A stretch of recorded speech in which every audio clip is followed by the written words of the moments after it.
The sound you hear is the mating call from the cicadas.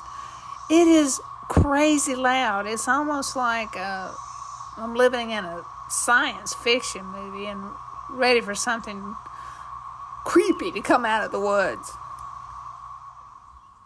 And here are the holes created by the cicadas as they emerge from the ground.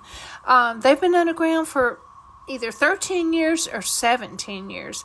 This is such a rare occurrence where two broods emerge at the same time. It's really cool. I think the last time it happened was around the 1800s. I happened to stumble across a cicada as it was emerging from the exoskeleton. I thought this was the coolest thing. I really don't know why this excites me so, except to say I'm a nature lover. There's that. But here we were in the middle of the woods. The cicadas were flying everywhere, and I had visions of them landing in my hair. But that didn't happen. They avoided this human anyway.